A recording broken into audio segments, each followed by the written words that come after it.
Ikaw ba'y katulad ko na sa iba't iba at saka napakaraming klase ng pansit ay isa itong palabok sa paborito ko. Gustong gusto ko talaga ang lasa nito at saka hindi nakakaumay. Tapos ang dami pang mga sahog na mga seafood. Kaya naman solve na solve talaga ang cravings. Tapos ito talaga ay isa sa naging paborito ko na. Tapos nung araw na to ay nag-crave nga kami sa palabok. Kaya tara mga troops, luto tayo ng palabok tapos papa na.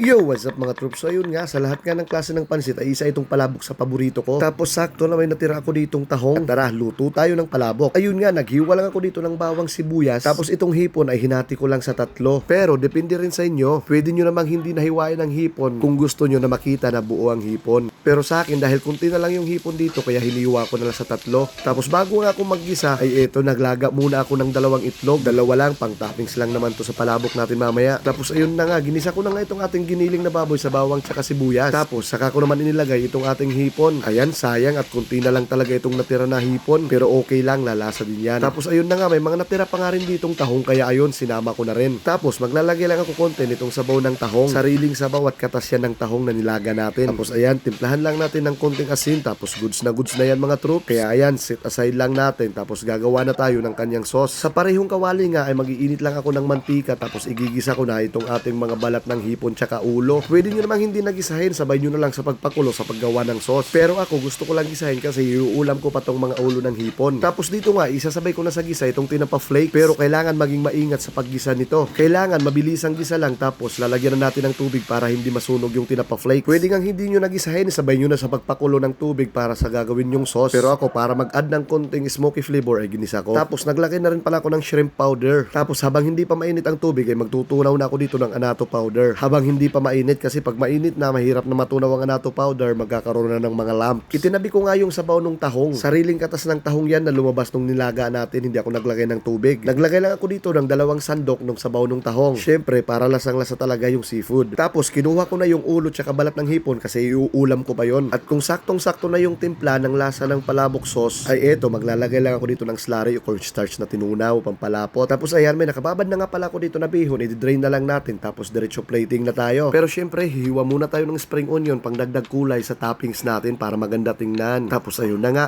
ito, plating na mga troops. Ito, depende sa inyo kung ano yung trip nyo talaga sa pagkain ng palabok. Ako gusto ko yung saucy talaga. Hindi naman yung masyadong lumalangoy sa sauce. Yung damang-dama mo lang talaga yung sauce. Tapos syempre, yung pang toppings natin na giniling na baboy, hipon, tsaka tahong. Okay sana kung may pusit pa to, kaso walang nagbebenta ng pusit nung araw na to, kaya okay na to mga troops. Tapos ayan, itlog, tsaka kalamansi, ay goods na yan. At syempre, pang finish natin ay ito, spring onion, pagdagdag kulay at lasa syempre. Ayun nga, goods na, kaya tara, papa na. Ayun nga, eto, at ready na itong ating mabilisan at simpleng palabok lang. Grabe, napakamahal nito nang bumili ako nung kumain kami sa Mang Inasal. Pero napakadali lang naman talagang gawin. Basta't kumpleto lang sa ingredients, kahit nga hindi kumpleto, basta diskartehan lang para magawa at makakain sa mga pagkain na gusto natin. O siya, eto na nga mga trops, kaya tara, papa na. Pero bago ang lahat, picture muna kasi minsan lang tayo gumawa ng ganito. At syempre, para may post, kasi ibebenta natin to pang negosyo na rin. Tapos syempre, dasal-dasal muna bago kumain. At hindi kompleto ang palabok kung walang kalamansi. Isa rin to sa nagbabalan sa lasa ng palabok. Sa bagay, kahit anong pansit naman siguro ay masarap pagka may kalamansi. Naalala ko tuloy nung nasa Canada pa ako. Dahil isa ito sa mabilis lutuin, tapos pwede na i-stack lang sa ref yung sauce. Tapos saka na lang magbababad ng noodles kung kailan gustong kumain. Ay eto talaga yung madalas kong gawin doon. Pero madalas ko na ginagawa doon, instead na pork yung ginagamit ko na pan-toppings, ay ginagawa ko doon ay tokwa. Mas masarap at medyo healthy pa. Tsaka mas mura-mura pa kaysa sa pork. Try din natin minsan magluto nito na walang pork, walang giniling. Tokwa yung gagamitin natin. Tapos syempre may mga seafood pa rin. Sa pagmamadali ko nga at sa excited na makatikim uli ng palabok, at syempre dahil medyo gutom na rin, ay nakalimutan ko ilagay din to sa toppings itong chicharon flakes natin. Pero okay lang, kaya pa naman yan ihabol.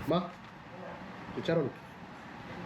Dalawa to na naging paborito ko na, itong palabok tsaka yung pansit malabon. Pareho lang naman talaga sila ng lasa, pareho ng timpla, at halos parehas din ng procedure. Nagkakaiba nga lang sa noodles kasi yun medyo mataba tapos nakahalo na talaga sa sauce, hindi lang nakatopping. Tapos minsan may mga nakikita ako doon na naglalagay din ng gulay, naglalagay ng napa-cabbage, which is ginawa ko rin nung nasa Canada pa ako. Grabe, solve na solve talaga yung craving sa araw na to mga troop. Hindi na nga pala ako naglagay ng patis kanina kasi medyo maalat-alat na yung nabili ko na tinapa flake. Tapos ganun din yung yung nilagay ko na shrimp powder. Kaya okay na kahit hindi na maglagay ng patis para hindi masyadong umalat. Tapos syempre, hindi kumpleto yung pagkakain natin ng pansit kung hindi magtitinapay. Or kayo, depende sa trip nyo kung paano nyo kainin to. Basta ako, okay na ako dito, ipapalaman sa tinapay. Mapa-slice bread man yan, muna yung kaya pandesal. Tapos grabe mga troops, hindi ko lang na video pero nakatatlong ulit ako nito. Hindi na nga ako nakapaghapunan dahil sa sobrang dami ng nakain ko. Nga pala, binebenta rin pala namin to sa halagang 50 pesos lang. Ang dami nga nagsasabi na sa serving namin na yun ay murang-mura na yun para sa 50 pesos. Syempre, presyong pangmasa lang para mas affordable ng karamihan at para mas maraming makabili at makatikim. May mga nagsasabi nga na sa ibang mga kainan ng ganito karaming serving namin ay nasa 70 to 80 pesos na. Tapos itong sa amin daw ay mas marami pang mga toppings. Syempre, bakit natin titipirin para patas din ang bintahan at hindi rin malugi yung mga bumibili. Ayun nga mga troops, solve nga talaga ako sa papa natin na to. At syempre, para mas satisfied talaga, sundutan natin yan ng napakalamig na coke. O siya mga troops, gusto nyo rin ba itong palabok? Napakadali lang gawin, kaya luto na rin kayo. O kaya, bili na kayo dito sa tindahan namin.